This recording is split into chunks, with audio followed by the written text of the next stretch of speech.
સોમનાથના ઇતિહાસમાં પ્રથમ વખત સાધુ સંતોની ભવ્ય ડમરૂ યાત્રા યોજાઈ છે। સોમનાથના પટાંગણમાં વહેલી સવારથી જ દેશભરના સાધુ સંતો ઉમટી પડ્યા હતા। શંખ સર્કલથી લઈને હમીરજી ગોહિલ સર્કલ સુધી યોજાયેલી આ ઐતિહાસિક ડમરૂ યાત્રામાં ગુજરાતભરના સાધુ સંતો જોડાયા હતા। ભગવા ધ્વજ, શંખનાદ અને ડમરૂના નાદ સાથે પ્રભાસ ક્ષેત્ર જાણે કૈલાશ સમાન બની ગયો હોય તેવો નજારો સર્જાયો હતો। સોમનાથમાં જય સોમનાથના નાદથી સમગ્ર વિસ્તાર ગુંજી ઉઠ્યો હતો। મુખ્ય માર્ગો પર જ્યાં નજર કરો ત્યાં સાધુ સંતો જ નજરે પડતા હતા। હાથમાં ધ્વજ, મસ્તક પર ભગવું વસ્ત્ર અને મોઢે બમ બમ બોલેના નાદ સાથે સાધુ સંતોએ શોભાયાત્રા કાઢી હતી। આ ડમરૂ યાત્રા દ્વારા સોમનાથની શૌર્ય ગાથા, આસ્થા અને સ્વાભિમાનને નવી ઉર્જા મળી છે। પ્રભાસ ક્ષેત્રમાં મોટી સંખ્યામાં સાધુ સંતોની પધરામણીથી વાતાવરણ સંપૂર્ણ આધ્યાત્મિક બની ગયું હતું। મોદીજીના આગમન પૂર્વે સોમનાથમાં સનાતનનો જયઘોષ થવો એ ગૌરવની વાત છે। ગીર સોમનાથમાં યોજાયેલી આ સાધુ સંતોની ડમરૂ યાત્રા સોમનાથના ઇતિહાસમાં સુવર્ણ અક્ષરે નોંધાઈ ગઈ છે। સોમનાથની અંદર ઓમના નાદથી ભાવિક ભક્તો અને સાધુ સંતો સોમનાથ દાદાને રીઝવી રહ્યા હતા।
સોમનાથની સ્વાભિમાન પર્વની આ પવિત્ર ધરતી ઉપર આપ સૌનું હાર્દિક સ્વાગત।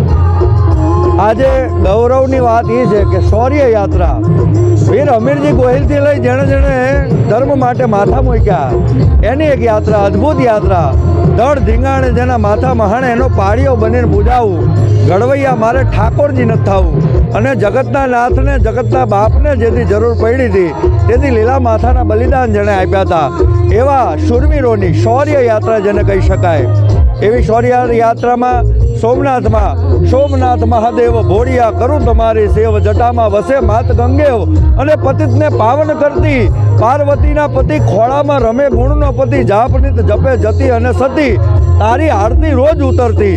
એવી હજાર હજાર વર્ષના વાણા વાઈ ગયા અને જેની આરતી ઉત્તરોત્તર જેમ સૂરજ ઉગે અને ઉતરતી હોય, સૂરજ હાથવે તોય ઉતરતી હોય, જેની દિવ્ય ચેતના, દિવ્ય જ્યોતિ, પહેલું જ્યોતિર્લિંગ ગુજરાતની ખમીરબંધી જનતા, ગુજરાતની આ અવસરને ઉત્સવમાં ફેરવવાવાળી એક ઉત્સાહની વાત।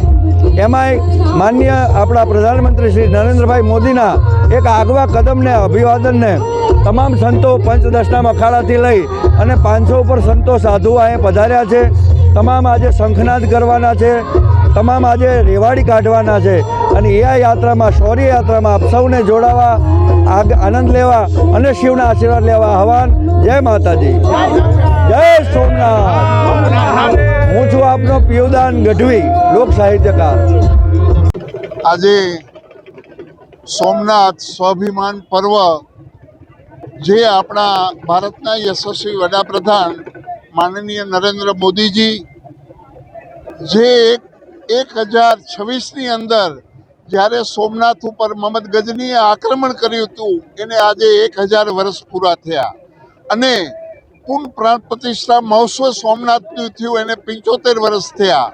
તો આજે ભારતના યશસ્વી વડાપ્રધાન એક મોટું આયોજન, જે એક આપણે સનાતન ધર્મ, હિન્દુ સમાજ જેના ઉપર ગૌરવ કરે એવું આજે એક આયોજન જે સોમનાથ સ્વાભિમાન પર્વ નામ નાખ્યું છે। એની અંદર શ્રીપંત દશનામ જૂના અખાડા, આવાન અખાડા, અગ્નિ અખાડા, ત્રણેય અખાડા જોડાઈ કરીને હમણાં એક ડમરૂ યાત્રા અને સાંજે 5 વાગે એક અમારી રવાડી જે અમે કુંભમાં કાઢીએ છીએ, એના પછી ગિરનારમાં કાઢીએ છીએ, અને આજે પ્રથમ વખત ગુજરાતમાં જો બીજી રવાડી નીકળી હોય તો સોમનાથ છે. એના સિવાય ક્યારેય નાગા સાધુએ રવાડી કાઢી નથી. અને આજે સાંજે 5 વાગે પાછી રવેડી અને સાધુ સંતોની એક શોભાયાત્રા નીકળશે. અને અમે વડાપ્રધાન માનનીય નરેન્દ્ર મોદીજી, ગુજરાતના મુખ્યમંત્રી ભૂપેન્દ્રભાઈ પટેલ, નાયબ મુખ્યમંત્રી હર્ષભાઈ સંઘવી, એના ઉપર અમે ગૌરવ કરીએ છીએ કે જે અમારી સનાતન ધરોહર, અમારો સનાતન ધર્મ અને અમારો સોમનાથ મહાદેવ, જેની એક આજે પૂજા અર્ચના કરી સાધુ સંતો પણ એની ધન્યતા અનુભવશે, તો ભારત વર્ષ વિશ્વની અંદર આગળ વધે એવી આજે સોમનાથ પાસે બધા સાધુઓ પ્રાર્થના કરશે. બોલો ભારત માતા કી વંદે.